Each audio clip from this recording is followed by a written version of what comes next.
So ayan, hi guys! Welcome back sa channel natin at eto na si Spoiler Chapter 1100. So tignan na natin kung ano yung mga magaganap dito. Pero bago tayo magsimula, ay kung bago ka pa lang sa channel natin, ay huwag mo kalimutan mag-subscribe at pakipindot na rin sa notification bell para ma-update ka every time na meron tayong bagong upload. So yun lang naman po at ulit, ay maraming salamat sa paghihintay. So huwag na natin patagalin pa, simulan na natin yan.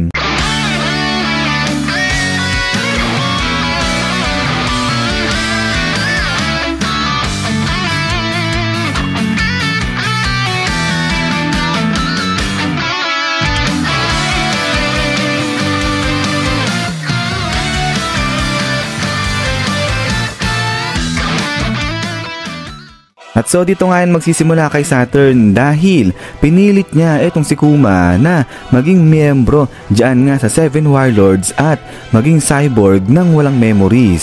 So dapat yan sundin ni Kuma dahil kapag hindi sumunod si Kuma ay aarestuhin nga raw nila etong si Bonnie ngayon. So kaya dahil dyan ay napilitan na nga lang etong si Kuma na sumunod dyan kay Saturn. Pero ang kapalit nito ay yung kaligtasan na ni Bonnie. At then ay dito sinabi na nga na yung operations ng dalawa na to ay magiging mahaba nga raw yan, magiging matagal. So ibig sabihin, gugugol ng mahabang panahon, ganyan.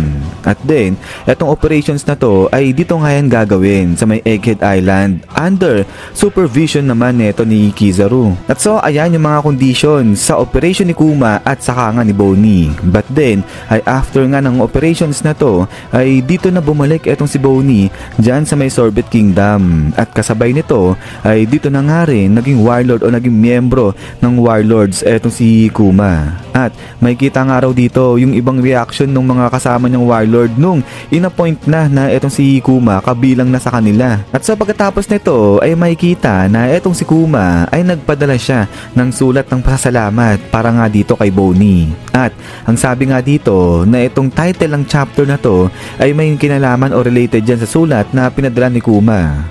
At then, sa dulo ng chapter na to ay may kita na etong si Kuma dumating dyan sa may Fuchsia Village kung saan nga ipinanganak at homeland yan neto ni Luffy natin. So hindi pa nababanggit dito kung ano yung dahilan kung bakit etong si Kuma nandiyan dyan sa may Fuchsia Village. So kaya nga, ang daming tanong na yung nag-a-arise ng mabasa nila to. So yung iba nga sinasabi na ibig sabihin itong si Kuma, dati pa man din bata pa lang itong si Luffy ay connected na siya sa kanya, ganyan. So far, ayan pa lang yung mga tanong. Pero ayan, ay basahin nga muna natin yung side note ng leaker natin sa chapter na to. So ang sabi niya nga dito, Oda is planning something huge for chapter 1101 and not chapter 1100. Previously, Redon had stated Oda is planning something huge for chapter 1100. However, today, he has changed the statement to chapter 1101. At ang dagdag pa nga dyan, question, should we buckle up this week? Leaker Scotch Informer, sabi niya no. At dito ang bandang huli, chapter 1100 is a good chapter. Not best of this year but a really good one. At so ayan ay so far, eto yung nilalaman ng spoiler natin. So marami kasi yung nag-e-expect nga na kapag dumating na sa chapter 1100 ay parang mas magiging matindi yung events at saka yung mga action na makikita natin. Pero yun dito sa base, dito sa side note ng leaker natin na hindi nga siya ganun katindi. Ano lang siya, good chapter naman pero hindi siya yung best nga this year. So ibig sabihin parang medyo saktuhan pa lang yung dito sa chapter 1100. Pero ang inaasahan sa next chapter 1101, ayan, ay makakita tayo ng malupit-lupit na pangyayari sa One Piece natin. At so ayan ay pagkatapos nga nito is yan guys, so hanggang dito lang muna itong spoiler natin na to. At ayan ay bago nga tayo matapos, so huwag niyo po sana kalimutan mag-iwan ng like at paki-follow na rin itong si Facebook page natin. So yung link nito ay nandiyan lang